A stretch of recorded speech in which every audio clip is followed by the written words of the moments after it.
एक कॉन्स्टिट्यूशन है। तो लड़ाई इसकी स्ट्रैटेजी ये है, मगर आगे क्या करना है? अगर हम कहें कि भैया कॉन्स्टिट्यूशन की रक्षा करनी है, तो फिर अगला पूछेगा भाई हाँ ठीक है, मगर कैसे? एक्शन क्या है कॉन्स्टिट्यूशन को बचाने की? तो दो तीन सिंपल से एक्शन मुझे दिखाई दे रहे हैं। सबसे पहला एक्शन कॉन्स्टिट्यूशन को बचाने का, रिजर्वेशन की जो दीवार है 50% वाली, इसको तोड़कर हटाना। क्योंकि आबादी 90% है, और जब मैं हिंदुस्तान की सरकार को देखता हूं, जो हिंदुस्तान के पूरे बजट को चलाता है, 90 IAS ऑफिसर्स इसको चलाते हैं।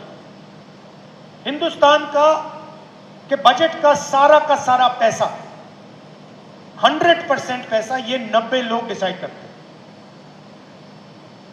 90 में से 3 ओबीसी हैं।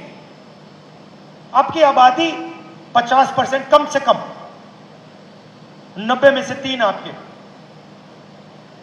दलितों की आबादी 15%, उनके भी 3। आदिवासियों की आबादी 8%, उनका 1। मगर उससे बात समझ नहीं आती, 90 और 3 में से बात समझ नहीं आती। बात फाइनेंस से जब बात होती है तब समझ आती है। आपकी आबादी 50%, पिछड़ा वर्ग, ओबीसी, और हिंदुस्तान के बजट में अगर हिंदुस्तान 100 रुपए खर्च करता है, तो 5 रुपए का डिसीजन ओबीसी अफसर लेते हैं।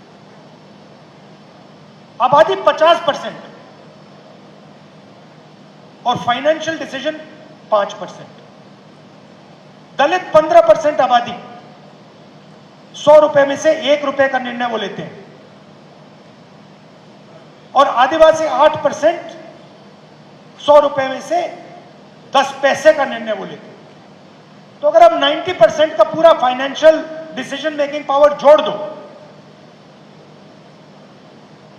तो 100 रुपए में से 6 रुपए 10 पैसे का निर्णय 90% हिंदुस्तान लेता है।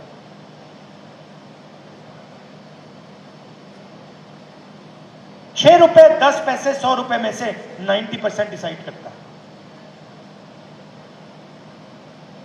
तो दो चीजें तो बिल्कुल साफ है, और मैंने पार्लियामेंट में कह दी है, और वो शुरुआत है। पहला कदम ये जो बैरियर है 50% का, इसको कांग्रेस पार्टी और इंडिया गठबंधन लोकसभा राज्यसभा में बदलेगा। और हम मतलब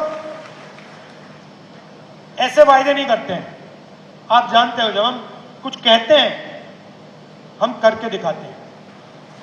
ये हमारा रेप्यूटेशन है। हमने कहा कन्याकुमारी से शुरू होगी, कश्मीर में बंद होगा, खत्म होगी। कन्याकुमारी से कश्मीर गए। तो पहला स्टेप, ये जो फॉल्स सीलिंग, आर्टिफिशियल सीलिंग लगा रखी है, इसको हटाना है। और दूसरा स्टेप, जिसको मैं क्रांतिकारी स्टेप कहता हूं, जाति जनगणना, कि यह पता लगाना है कि इस देश में पिछड़े वर्ग के लोग कितने हैं। आज कोई नहीं जानता। मैं कह रहा हूं 50% है, मगर लीगली कोई नहीं जानता।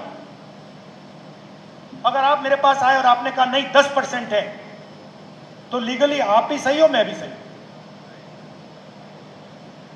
जाति जनगणना के बाद आप मुझे कह नहीं पाओगे कि भैया आप 10%। मैं कहूंगा नहीं भैया 10 नहीं 50 है।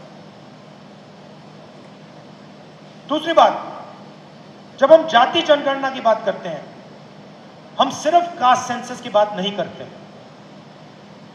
हम इसमें दो और चीजें जोड़ना चाहते हैं। सबसे पहले, किसकी कितनी आबादी। दूसरा, इन अलग अलग वर्गों का हिंदुस्तान के फाइनेंशियल सिस्टम में